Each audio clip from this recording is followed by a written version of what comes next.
Boa noite a todos e a todas, a paz e a graça do nosso Senhor e Salvador Jesus Cristo.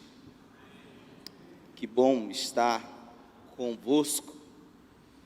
Eu até tentei acompanhar a canção, mas é muito melhor a contemplação. Linda. Esses dias têm sido dias que o Senhor tem trago muita alegria aos nossos corações.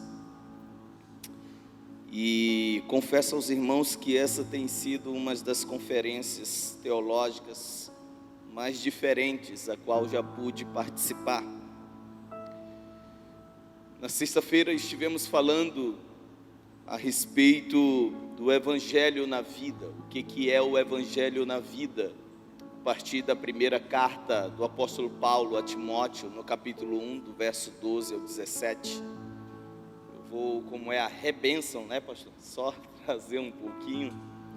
E estivemos falando o quanto que o Evangelho na vida é nós vivermos a graça de Deus. É nós vivermos aquilo que Deus dispôs o seu coração sobre nossas vidas.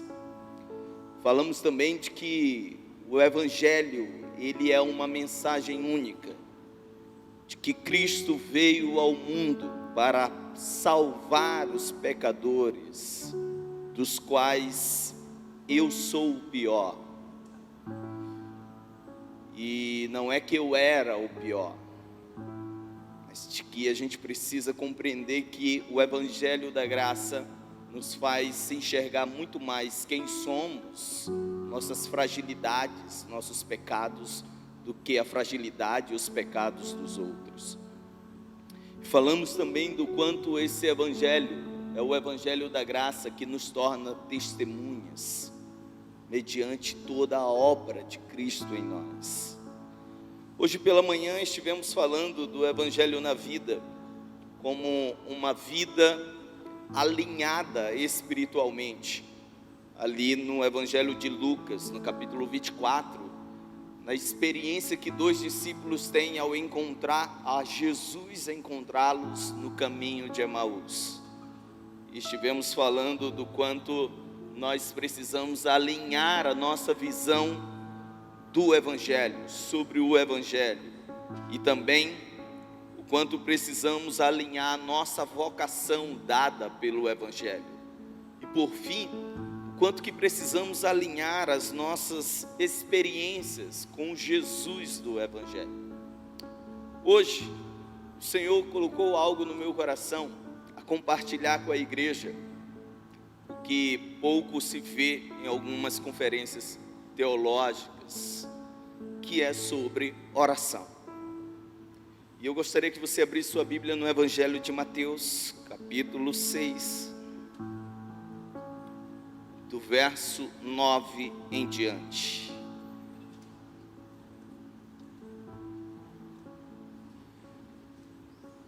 Eu me chamo Rodrigo Campelo, sou casado com a Adriane Bom Tempo Campelo. Nós temos uma filha chamada Samara Bom Tempo.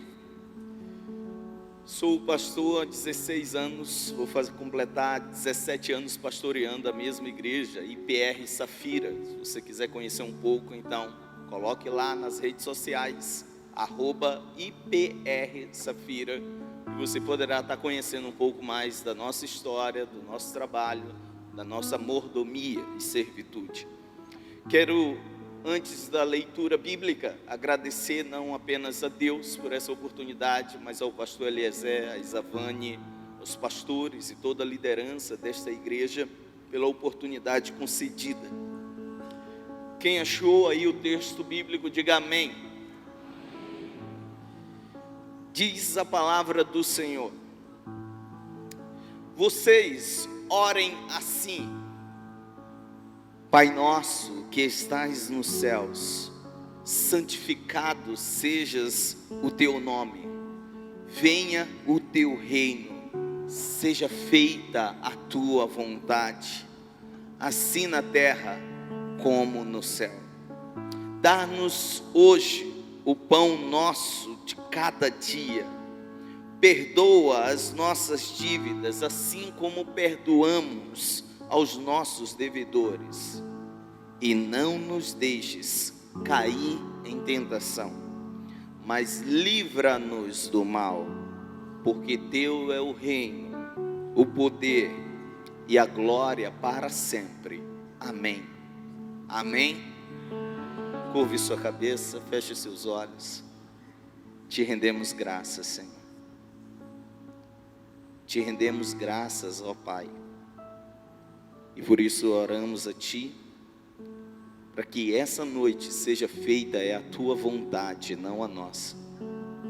Para que o Senhor cresça e cada um de nós estejamos diminuindo. Para que seja realmente o Senhor cumprindo todo o Teu propósito em nós. Em o nome de Jesus. Amém e amém. Hoje eu quero compartilhar os 5 sentidos da oração. A oração, ela é uma questão extremamente teológica. Se estamos falando do Evangelho na vida, precisamos compreender que oração não é meramente uma enunciação de palavras, mas é de que toda a nossa ação é movida pelo hábito e o ato de orar. Quando pensamos a perspectiva de oração, e quero que você pense comigo, que a oração é justamente essa palavra composta, que significa orar mais ação.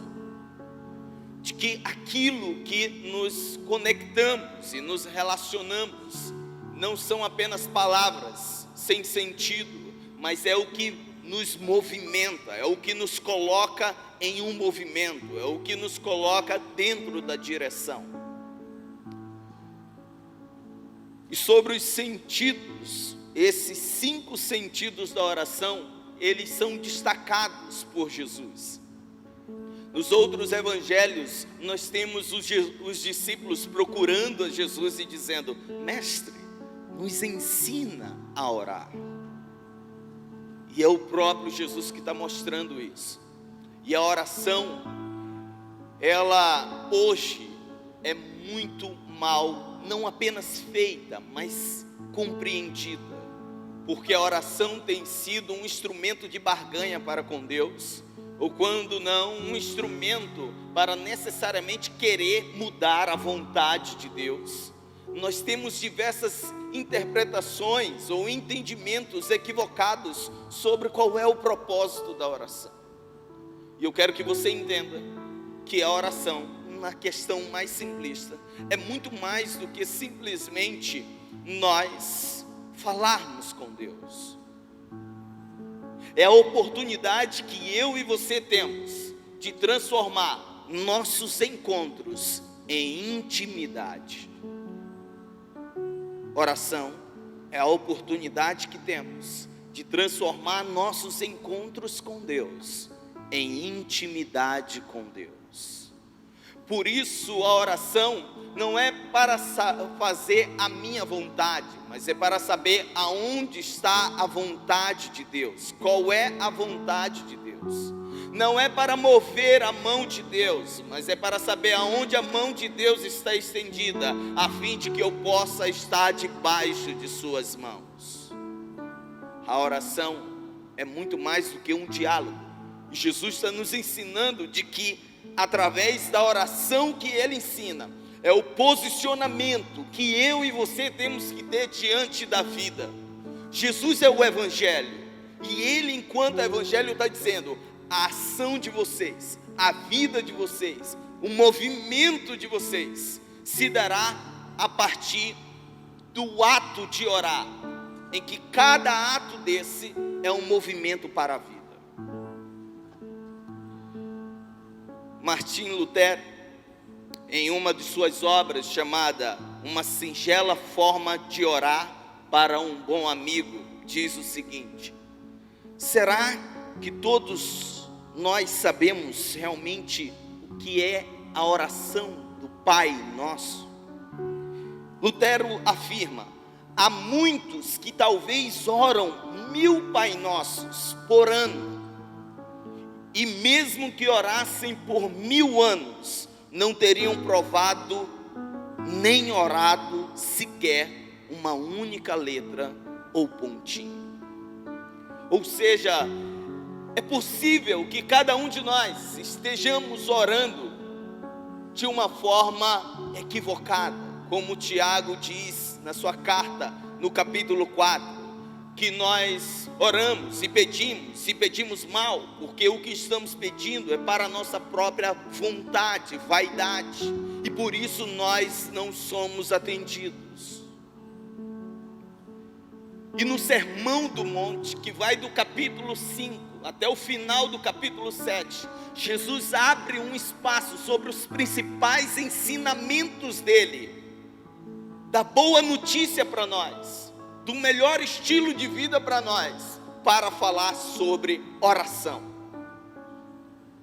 Ele não podia jamais deixar de falar sobre isso.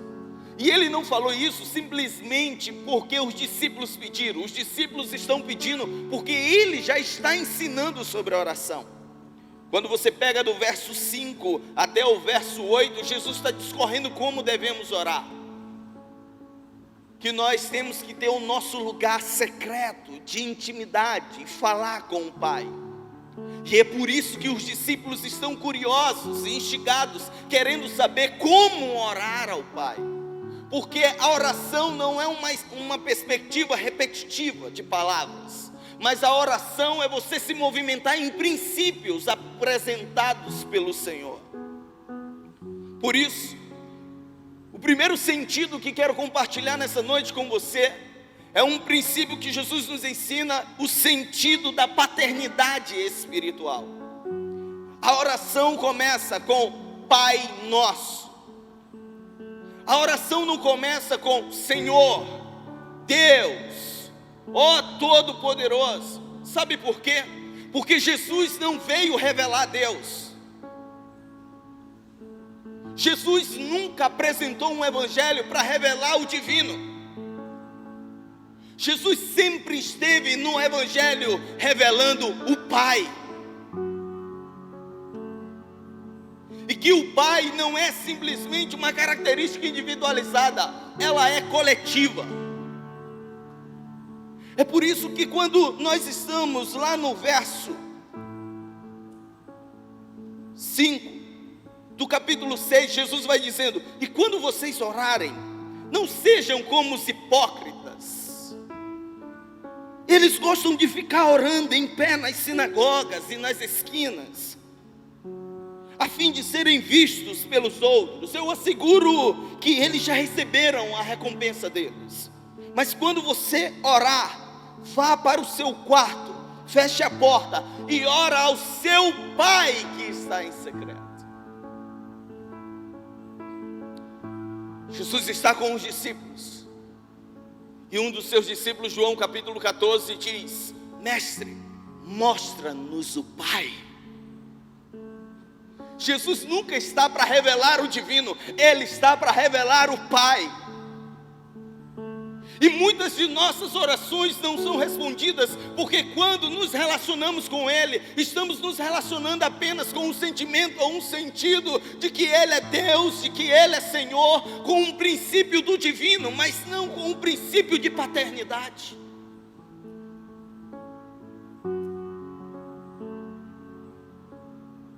É por isso que Ele é o Criador, porque o Pai gera, Ele cria, porque o Pai, Ele é a origem, porque o Pai, Ele é o provedor, o protetor, Ele é aquele que é o que tem a autoridade. E quando Jesus vem, Ele está revelando unicamente o Pai. E o Pai é nosso. Por quê? Porque Deus, enquanto revelação de Pai, não pode agir por uma única pessoa. Ele é um Pai que tem muitos filhos. E cada vez mais isso fica difícil de se entender. Não entender conceitos, porque conceitos é fácil de entender. Significados é fácil de entender. Difícil de entender é o sentido das coisas. é o sentido do princípio. E o sentido que Jesus está revelando para nós é que Ele olha do alto para nós como um pai. E por isso o salmista declara que Ele se compadece de nós como um pai se compadece dos seus filhos.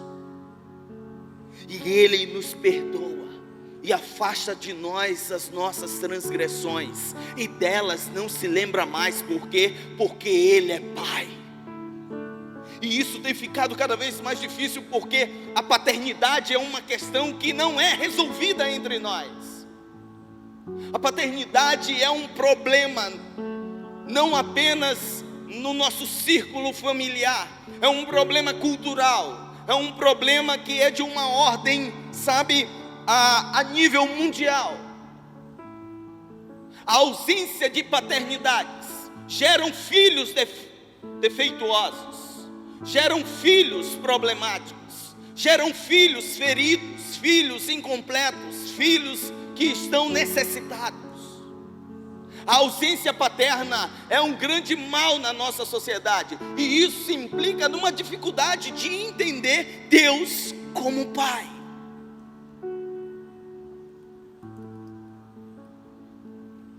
E isso tem se agravado cada vez mais.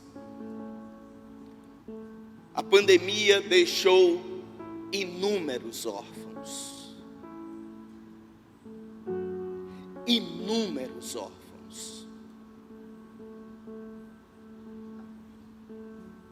O espírito de orfandade, eu quero que você entenda espírito não como um ser, quero que você entenda como uma realidade.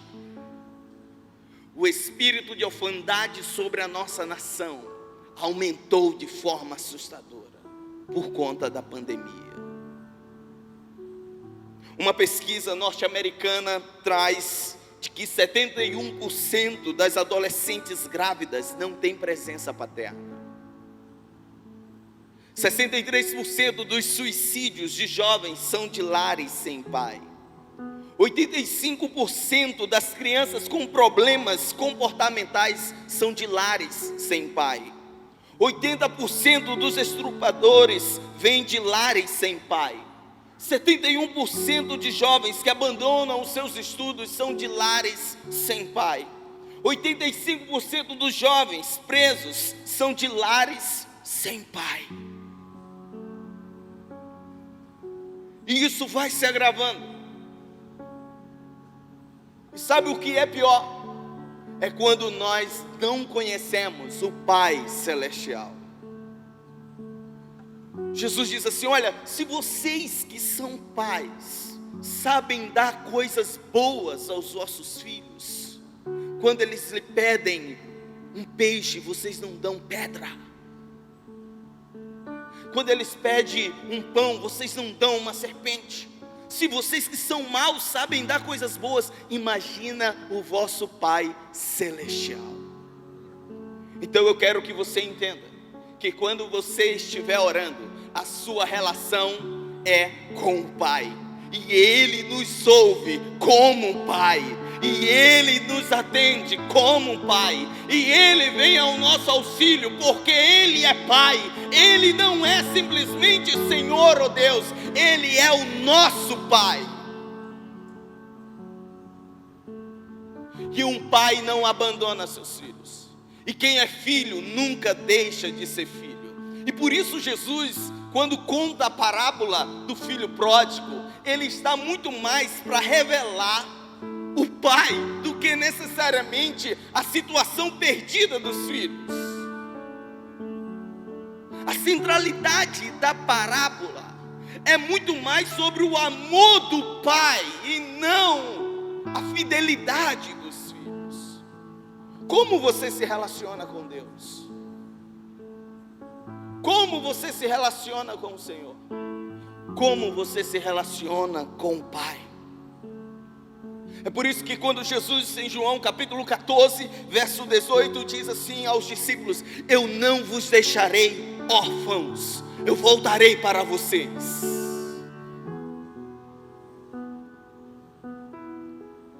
Ele é um Pai que não abandona seus filhos.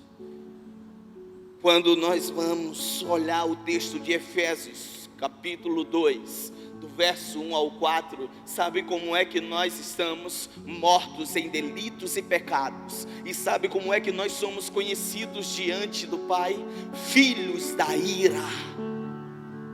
Mas João capítulo 1, verso 11 e 12 diz: Ele veio para os seus, mas os seus não o receberam. Mas a todos quanto o receberam, Ele deu-lhes o poder de serem feitos filhos de Deus, a saber, os que creem no seu nome. Aleluia.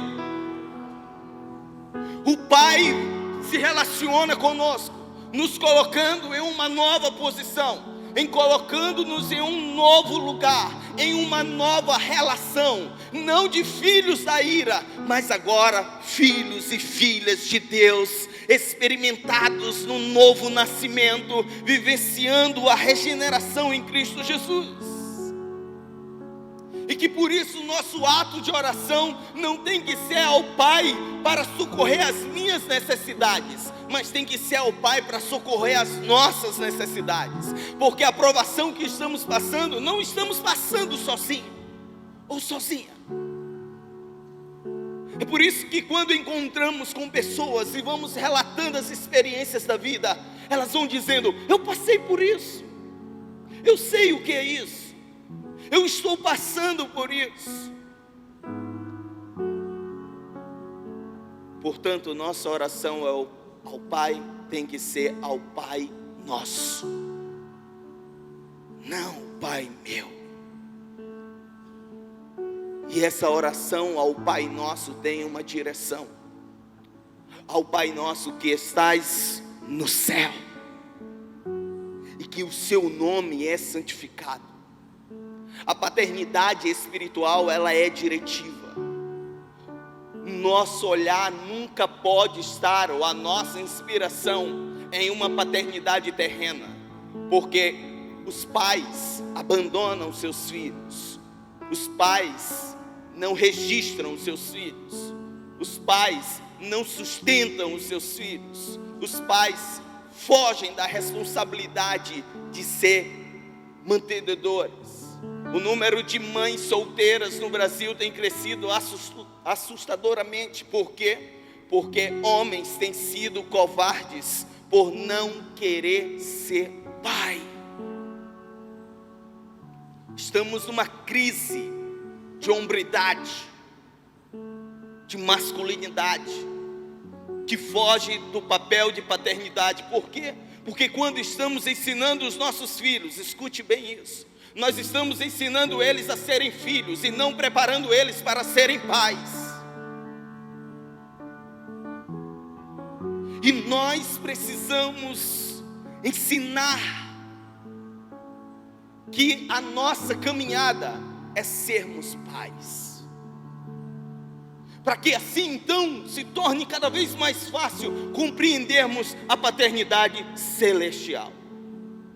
E Jesus vem e diz assim aos discípulos: eu estou tanto tempo convosco, e tu me pede para mostrar o Pai.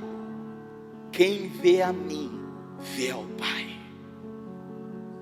Então escute, nós temos a condição como filhos de revelar o Pai.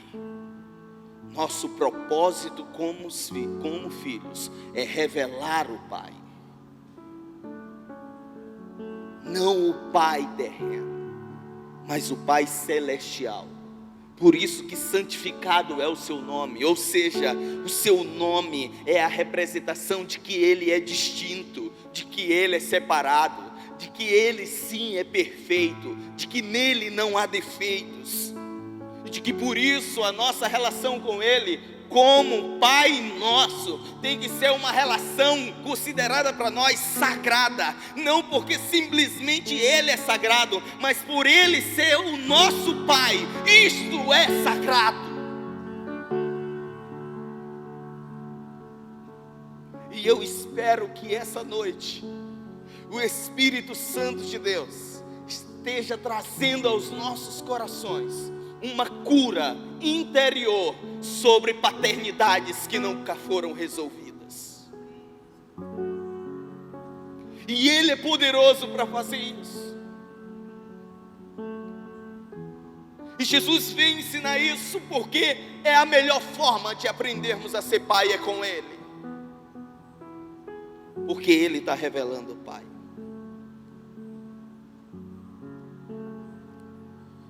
E o nome do Pai é sagrado. Quando nós vamos observar em Êxodo capítulo 20, verso 7, de não tomar o nome de Deus em vão, é porque o nome dele é sagrado. E esse nome dele que é sagrado, não é que nós não podemos falar o nome de Deus, mas é que nós não podemos viver uma vida como se nós não fôssemos filhos de Deus.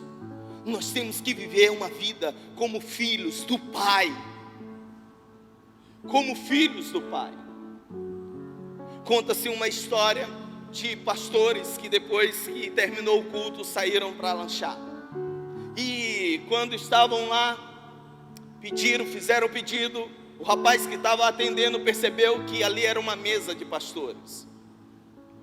E ele levou o pedido deles. Quando voltou, pediu licença a eles e disse assim: vocês são pastores? Eles disseram: sim. Vocês poderiam resolver uma pergunta?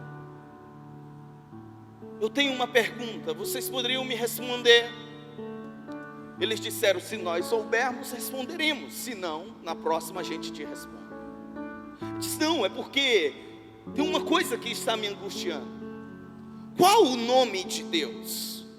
Quando eu orar a Deus, qual o nome que eu tenho que usar? Emanuel? Yahvé? Yeshua?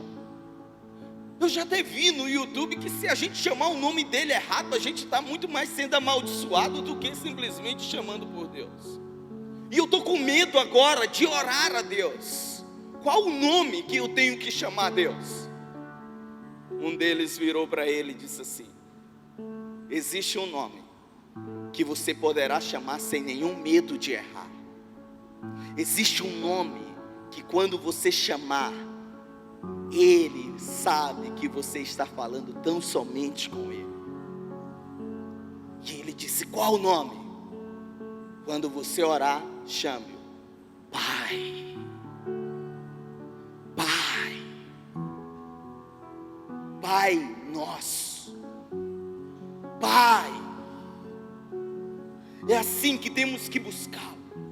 É esse o verdadeiro sentido do qual tem que ser o nosso movimento sobre a vida. É isso que o Evangelho está revelando sobre a vida, de que a nossa vida tem que ser uma relação com o Pai. Porque as coisas só vão fazer sentido nossa como filhos, se nós conhecermos o Pai. O segundo sentido da oração é o sentido do governo de Deus.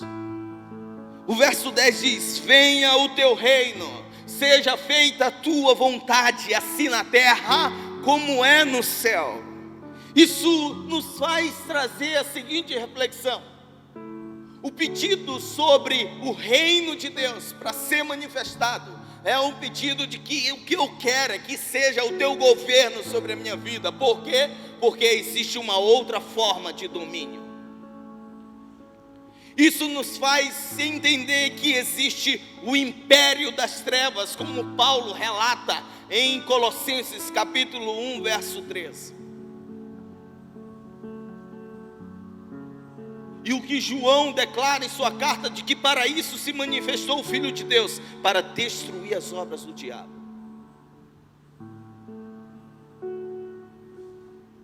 Jesus veio não para implantar o império, Ele veio para manifestar o reino que é do Pai.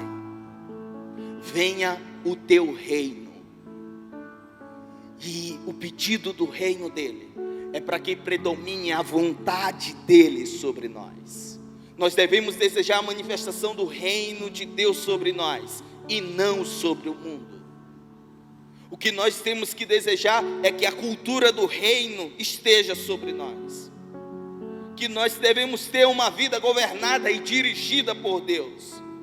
E o governo de Deus se manifesta como o reino dele, que não é e não consiste em comida nem em bebida, mas o reino de Deus consiste em paz, justiça e alegria no Espírito Santo, como diz o texto de Mateus, o texto de Romanos, capítulo 14, verso 17.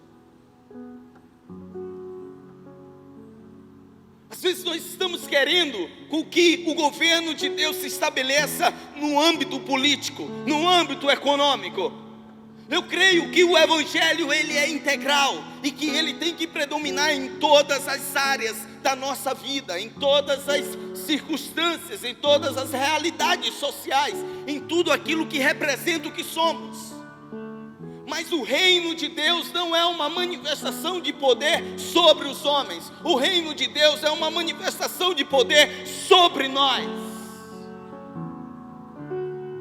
E essa manifestação de poder significa que não consiste em coisas que são perecíveis, em coisas que se perecem pela traça, pela ferrugem, ou por nós mesmos que somos consumistas.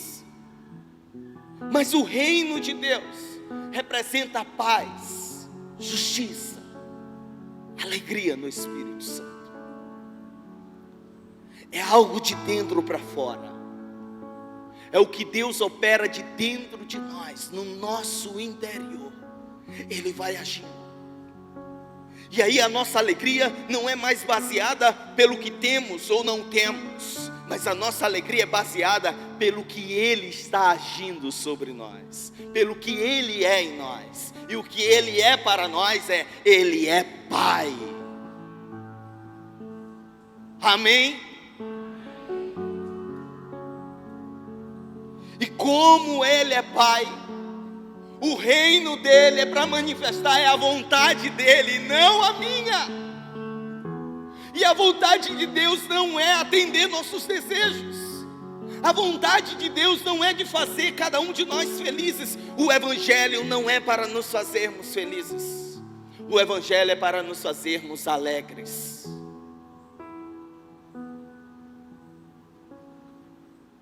As bem-aventuranças está tanto na representação de alegria quanto de felicidade, mas é muito mais alegria do que felicidade. Quando Paulo escreve a carta de Filipenses e ele está num cenário crítico, difícil sobre a realidade da vida, ele está dizendo: alegrai-vos no Senhor. Outra vez vos digo, alegrai-vos.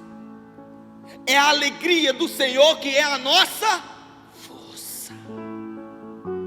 Então perceba que o governo de Deus não está em nos fazermos felizes. O governo de Deus é a representação de que é a vontade dele que vai predominar. E se a vontade de Deus nos fizer chorar, que seja feita a vontade de Deus, porque o pai sabe o melhor para os seus filhos. E mesmo quando os filhos choram porque queria a realização do seu desejo, o pai também chora por dentro, porque sabe que se atender o desejo do filho, o filho se perde, o filho morre. E é por isso que Deus não permite com que eu e você sejamos pedintes, mas sejamos filhos. E por isso Jesus relata a parábola do filho pródigo, para mostrar que aquilo que é aceito como a nossa vontade acaba em perdição, e aquilo que é a nossa vontade, mas não é conhecida pelo Pai, também se dá para nós como uma perdição. Então, o que está em jogo, o que é mais importante no movimento da vida, é entendermos que o governo de Deus é sempre dizer nos acontecimentos da vida: seja feita a tua vontade. Se nossas finanças estão bem, seja feita a tua vontade. Se estão em crise, seja feita a tua vontade. Se a vida não está sendo como gostaríamos de ser, seja feita a tua vontade. Se a perspectiva, a nossa esperança não está simplesmente sendo como a que nós esperávamos, que seja feita a vontade dele. Ele sabe o melhor para nós. E por isso nós não temos que ter inveja dos ímpios. essa vontade. Jesus diz, Mateus capítulo 6, verso 33, buscai, pois, em primeiro lugar, o seu reino e a sua justiça, e todas as outras coisas vos serão acrescentadas. Olha como Jesus vai narrar o capítulo 6 de Mateus. Ele diz assim: observem os pássaros. Eles não constroem celeiros, eles não acumulam alimento. Olhem para os lírios do campo, nem Salomão se vestiu com tanta glória. O Pai cuidará muito mais de vocês, que vocês são superiores aos pássaros, vocês são superiores aos lírios do campo, porque eu e você somos feitos à imagem e semelhança do Pai, e colocados na posição de filhos pelo seu Filho, que revela o quanto Ele é Pai, e o quanto o amor desse Pai é extraordinário, porque Ele entregou o seu próprio Filho para nós, a fim de que fôssemos salvos dos nossos delitos e pecados, e experimentássemos o verdadeiro amor. O reino não está lá fora, o reino está dentro de nós, como ele disse em Lucas capítulo 17, verso 20 ao 21, interrogado pelos fariseus sobre quando viria o reino de Deus, Jesus lhe respondeu: não vem o reino de Deus com visível aparência, nem dirão, ei-lo aqui, ou lá está, porque o reino de Deus está dentro de vós. Queremos o governo de Deus? O governo de Deus não é quando as coisas estão no nosso controle. O governo de Deus é quando Ele está agindo dentro de nós, é quando Ele está dominando o que somos, porque nós não somos boa coisa.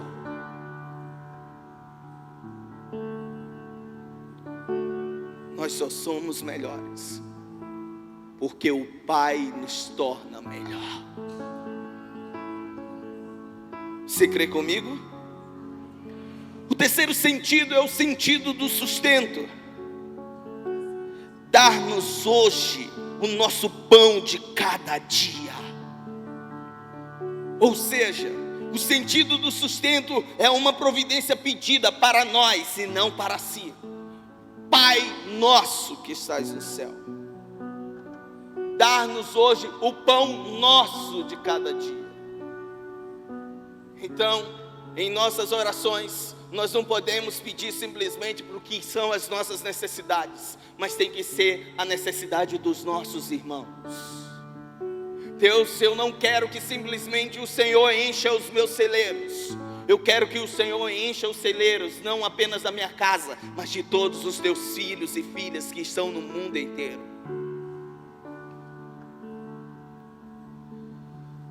O que você está necessitado de Deus? Quando você está necessitado dos homens, onde está a sua necessidade? A quem você está apresentando? Precisamos compreender que Jesus está ensinando sobre orar pelo sustento, porque de Gênesis a Apocalipse é apresentada a doutrina da providência. A doutrina da providência é de que Deus providencia, Deus supre, e Deus providencia e supre para a necessidade existente. Nós queremos sempre viver diante da providência de Deus, mas nós não queremos estar na condição de necessitar da dependência, da providência de Deus, porque a condição da providência de Deus é a condição que nos coloca na dependência de Deus. Aonde está a sua dependência? No seu trabalho, nos seus recursos, na sua capacidade, na sua competência? O seu sustento está firmado em quê? Em quem? Onde? A cultura do reino de Deus diz: o nosso sustento vem do Senhor, Ele é a nossa providência, Ele é a nossa força, é Ele que age abrindo portas aonde não existem portas, é Ele que fecha portas quando precisa ser fechadas as portas, porque Ele sabe o que cada filho precisa. No momento certo, Deus nunca chega tarde, Ele sempre chega na ocasião certa para experimentarmos a sua providência. Eu gosto de contar uma história engraçada. Um irmão saiu do culto, foi para casa, chegou em casa, ele só tinha 3 pães e um copo com água. Comeu os 3 pães, botou uns 2 copos d'água para dentro, aquilo encheu a barriga, e ele disse: agora eu posso dormir sem fome. De repente o telefone toca. Quem é? Os irmãos da igreja. Então aprenda, espere a ligação do irmão. Diga para a pessoa do seu lado: espere o irmão ligar. Os irmãos ligam e dizem assim: tu está onde, irmão? Eu estou em casa. Rapaz, nós estamos aqui na pizzaria, pedimos aquela pizza com borda de catupiry, nós estamos só esperando você, corre para cá. Ele disse: rapaz, depois que eu meti 3 pães, 2 copos d'água, irmão, tu está ligando agora? Não, o problema foi você que não esperou a ligação do irmão, não esperou a providência. Nossa ansiedade, nossos medos impedem de experimentarmos a providência do Altíssimo, a providência do Pai. Eu lembro que inúmeras vezes tinha uma irmã em nossa igreja, uma das fundadoras, chamada Maria Loyola. E inúmeras vezes, quando eu estava em minha casa, eu desejava comer um bolo, e de repente ela batia na porta da minha casa e dizia: pastor Rodrigo, vim aqui trazer um bolo para você. Eu disse: é mesmo, irmão? Não acredito nisso. Ela não sabia, mas o Pai sabia. E se o Pai cuida das coisas mais simples, do que precisamos, do que ansiamos, imagina o que realmente necessitamos. Como é a sua relação com Ele? Ele é o nosso sustento, Ele é a nossa força, e o pão nosso é de cada dia. Deixa eu dizer para você, a providência de Deus não é cumulativa, a providência de Deus é diária. Assim como foi na peregrinação do deserto. O apóstolo Pedro, em sua primeira carta, diz que nós somos peregrinos. Em nossa peregrinação, Deus sempre nos dá o que é necessário para hoje. Então entenda, o alimento que estamos recebendo hoje, ele serve para hoje, não é para amanhã. Então amanhã eu tenho que me alimentar de novo com esse pão de hoje. Tem gente que vem ao culto, e ele vem uma vez a cada 15 dias, a cada mês, achando que esse alimento que ele recebe no dia vai sustentá-lo durante a semana, durante o mês. Por isso que nós precisamos ler a palavra todos os dias, porque esse é o pão nosso de cada dia, não é da semana, não é do mês, não é do ano. Quanto menos estivermos comendo esse pão, mais necessitados estaremos.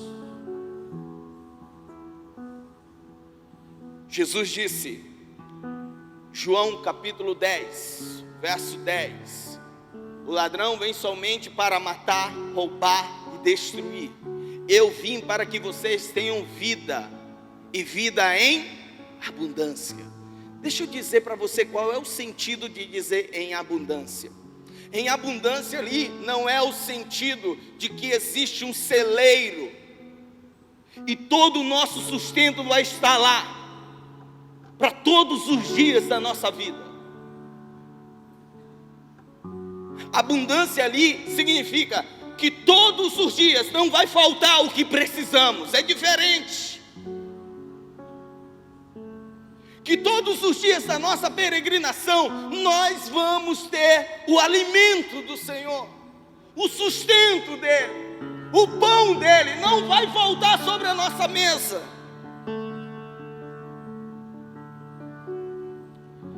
Assim como foi no deserto. O quarto sentido de quando orarmos, nós temos que entender que a nossa oração tem que estar repleta disso. É o sentido do perdão. Perdoa-nos, perdoa nossas dívidas. Não é simplesmente a minha dívida, são as nossas dívidas, assim como perdoamos aos nossos devedores. Nossas orações não podem ser simplesmente com os nossos interesses de sermos promovidos diante de Deus, de sermos beneficiados pelo perdão ou pelo amor de Deus. O perdão é uma das maiores expressões do Evangelho, e Deus mostrou isso para nós através do seu Filho.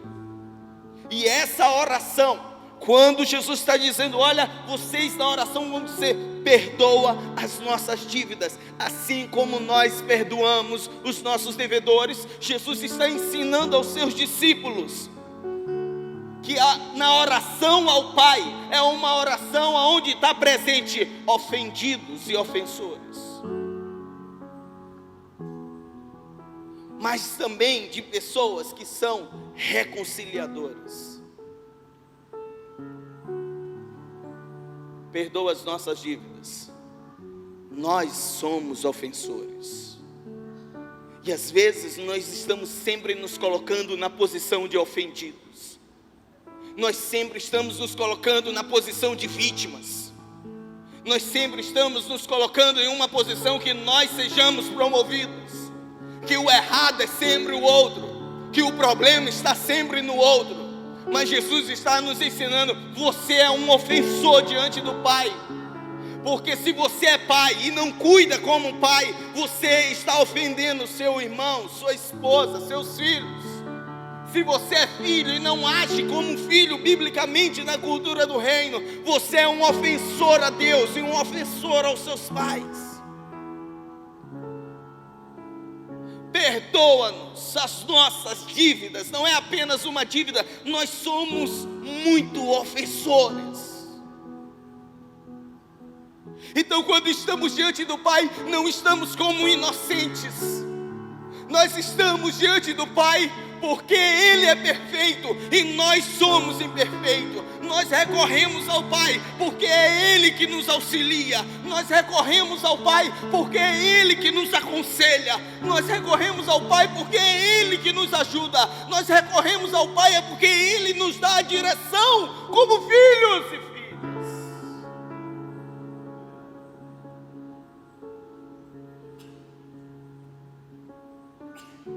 E Jesus está dizendo que essa relação é uma relação vertical, mas é uma relação horizontal.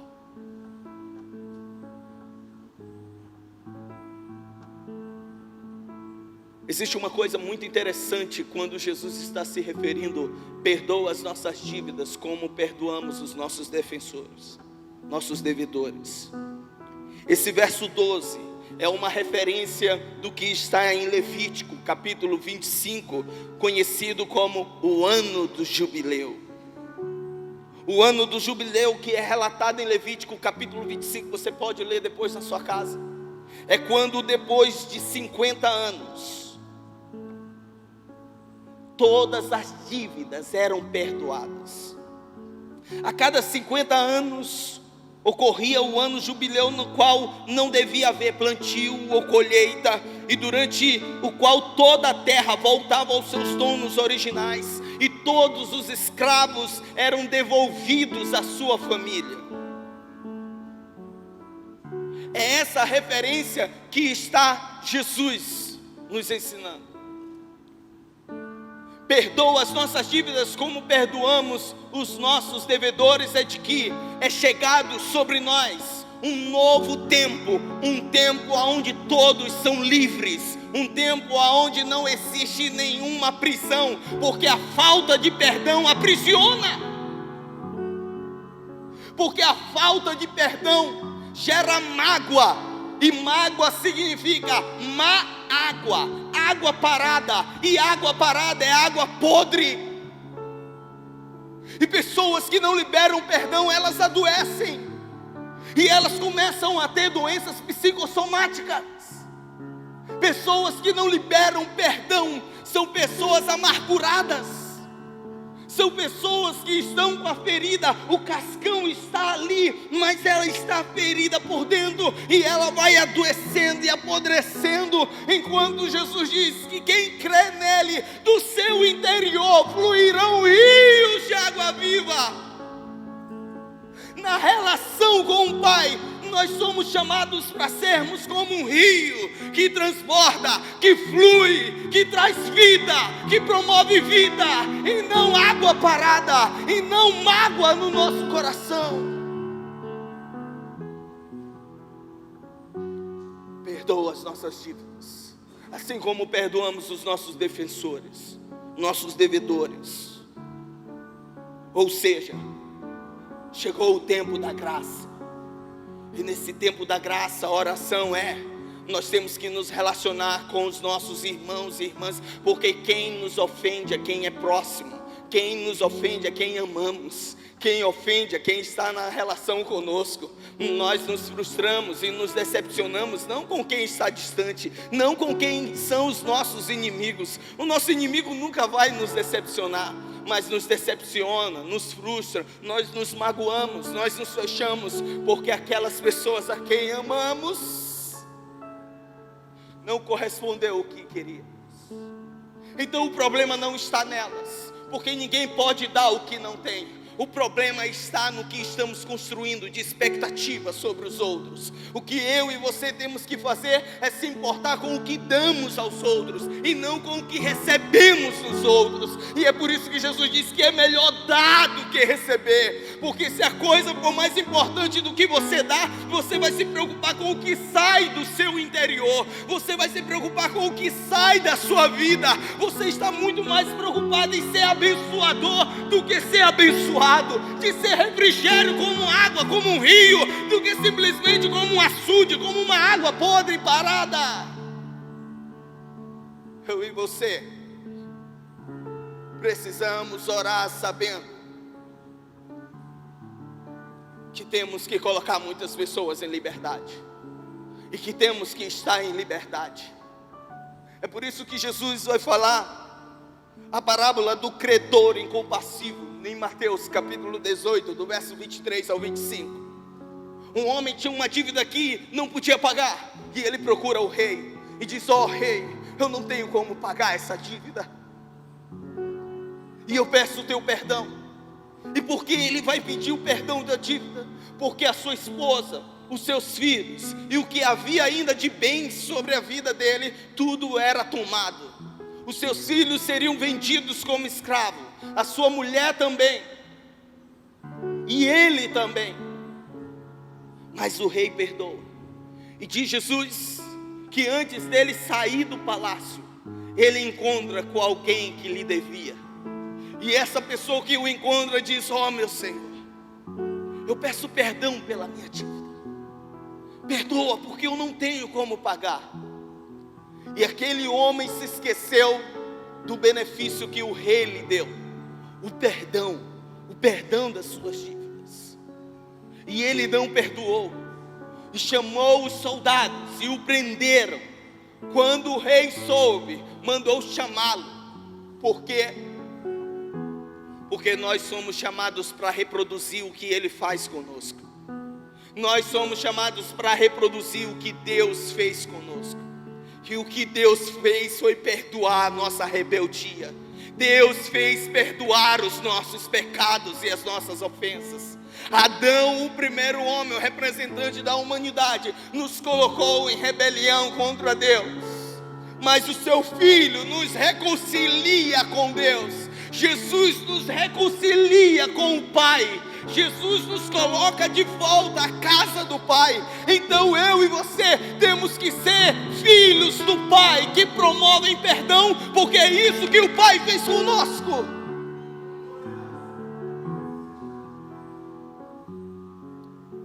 Se aqueles que não conhecem a Deus não perdoam, eles são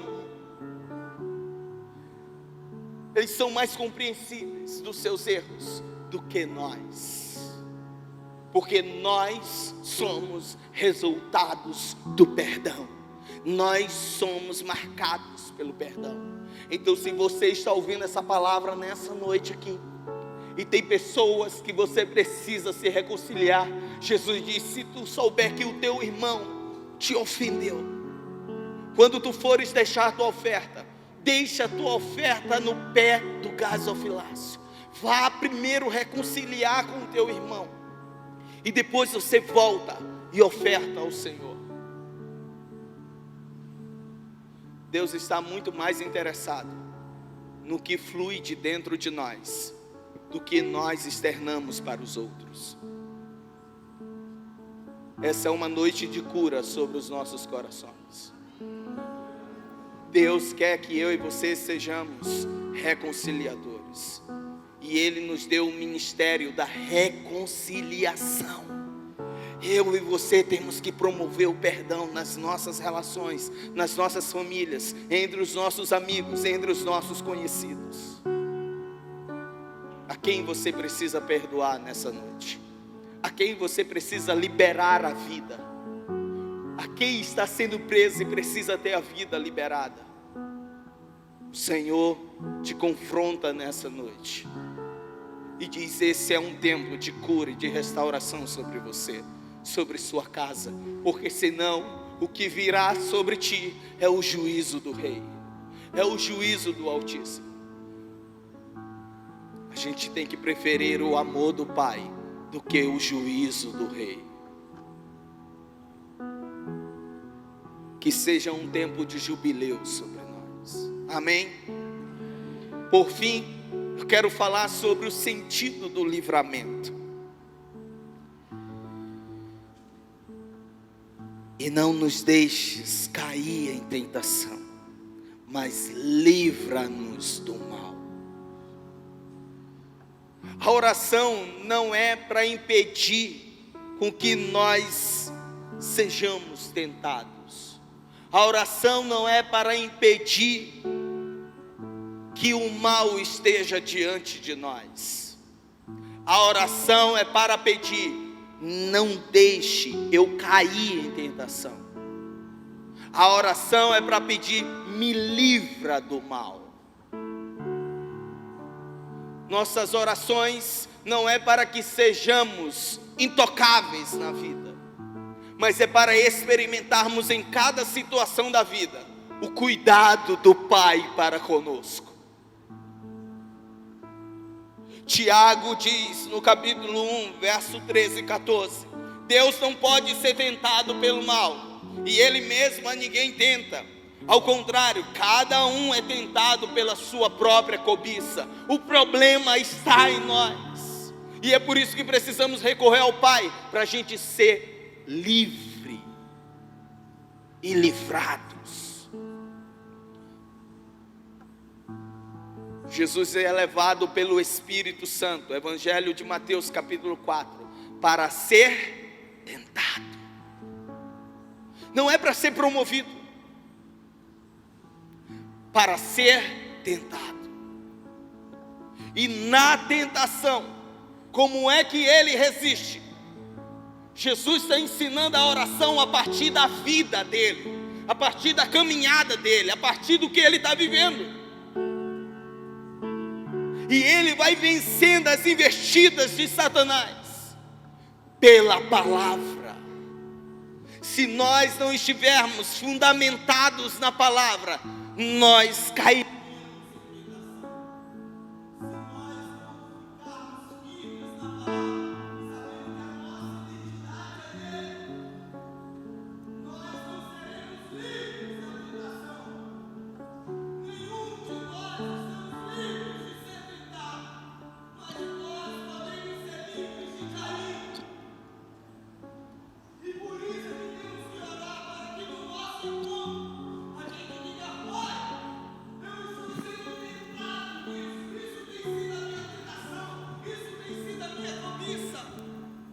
Isso tem sido a minha fraqueza, isso tem sido o dilema dentro de mim. Eu preciso do teu auxílio. Davi dizia: uns confiam em carros, outros em cavalo, eu confio no Senhor.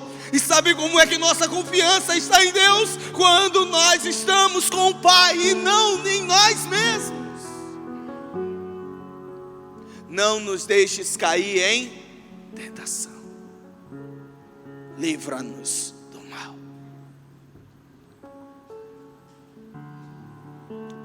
Jesus está fazendo alusão do que aconteceu no Egito. Ele avisou o seu povo: o anjo da morte vai passar, e a casa que tiver os umbrais da porta marcada pelo sangue do Cordeiro será livre. Entenda, livra-nos do mal.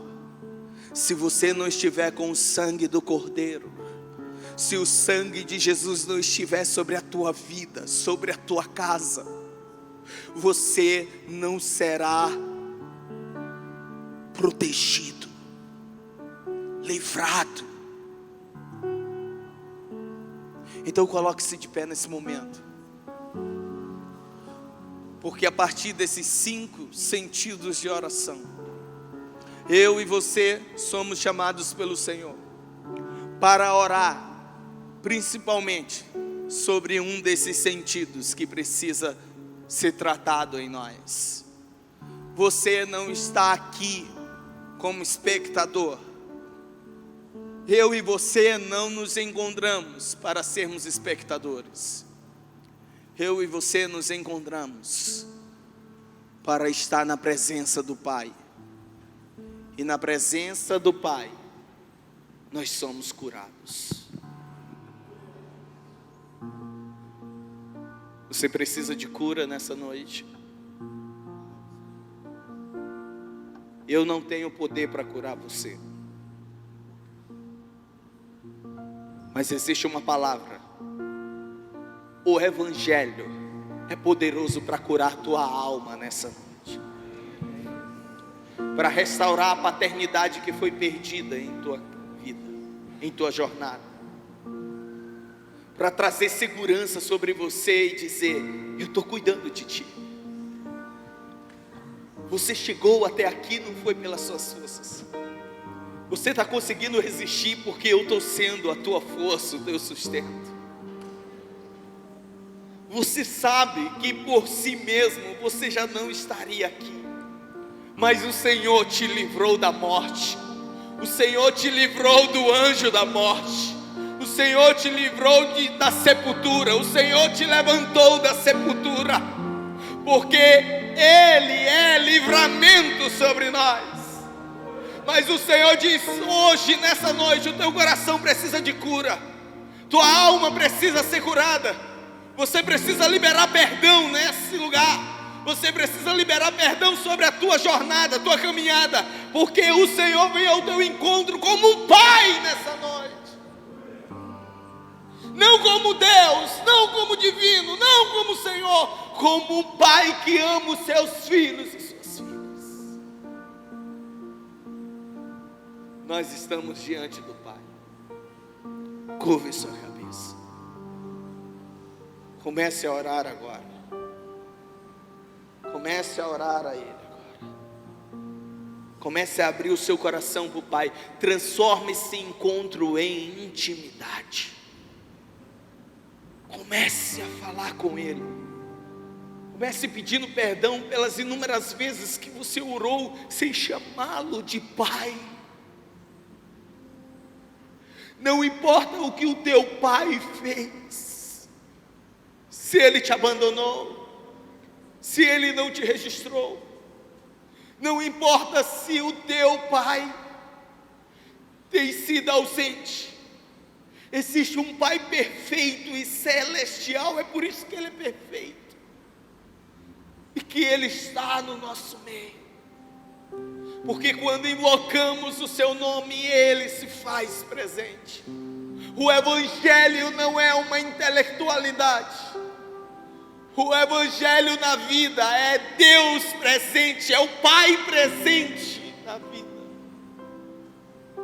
E o Pai vem com cuidado sobre nós. Senhor, esteja agindo com o teu cuidado sobre nossas vidas. Esteja agindo com o teu sustento sobre a nossa vida. Nos sustente. porque o mal tem batido em nossa porta, porque o mal tem chegado à nossa tenda, e nós pedimos: livra-nos do mal, sustenta-nos, dá-nos força para passar por coisas que estão fora do nosso controle, para suportar tudo isso que tem sido difícil, Senhor.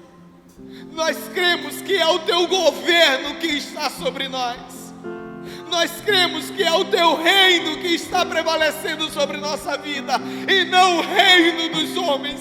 Por isso, Senhor, não é a palavra dos homens que vai ser determinante sobre a nossa história, é a Tua palavra, ó Senhor. E nós liberamos a Tua palavra nessa noite aqui, sobre cada pessoa, sobre cada família, em o nome de Jesus. Que essa palavra produza um efeito extraordinário, de milagre, de poder, de providência, de sustento, de força, de ajuda, de auxílio. Que a palavra do Pai a você seja força a ti, seja cura sobre ti, em o nome de Jesus. Você não está caminhando sozinho, você não está na vida sozinha, o Senhor está contigo, o Senhor está conosco. Ele é Emanuel, Ele é o Deus presente, Ele é um Pai presente.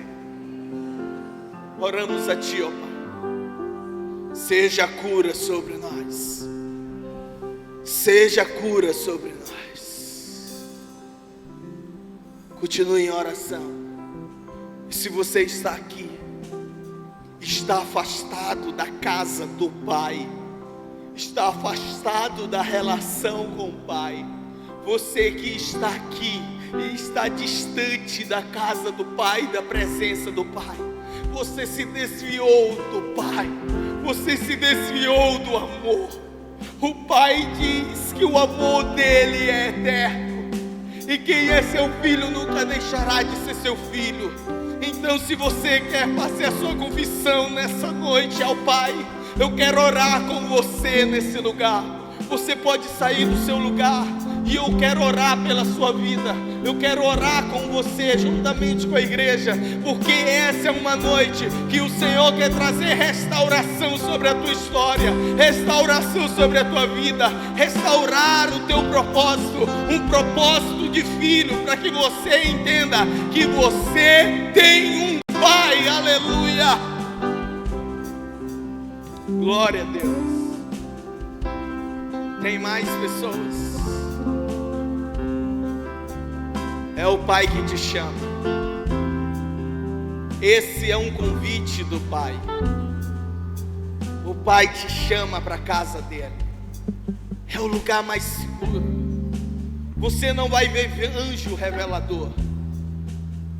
Quando o filho pródigo entendeu que tinha que voltar para a casa do pai, diz o texto, ele caiu em si. Ele se tocou, na linguagem maranhense, ele se ligou, ele percebeu. Não apareceu um anjo, não apareceu Deus para ele, mas o Senhor se revelou como um pai na consciência dele e disse: volta para a casa do Pai, volta para casa que é o melhor lugar. Estenda suas mãos para cá. Senhor, nós queremos orar pela vida do Jean e dizer a Ti, ó Deus, que nós somos testemunhas oculares da confissão do Teu Filho, de voltar não para servir um Deus, porque o Senhor veio revelar o Pai, e que assim seja sobre a vida do Jean, uma jornada de conhecimento do Pai, para o Pai, com o Pai.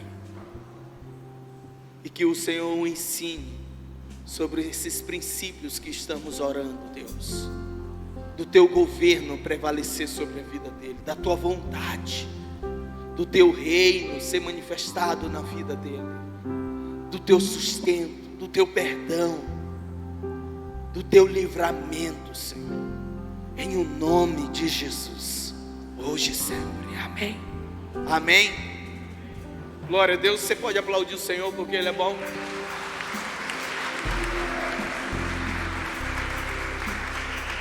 Amém.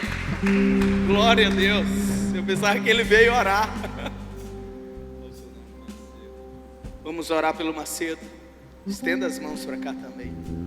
Somos testemunhas, Senhor, oculares da confissão do teu filho. Guarde os seus passos, firma eles todos os dias, e que ele experimente a tua providência todos os dias, hoje e sempre, Pai. Que ele conheça a ti como um Pai que perdoa os seus pecados e afasta dele as suas transgressões e nem se lembra mais dele. Que ele experimente o teu amor perdoador todos os dias da sua vida, e seja feita a tua vontade sobre ele, prevaleça sobre ele, Senhor. Prevaleça sobre nós, ó Pai, em nome de Jesus.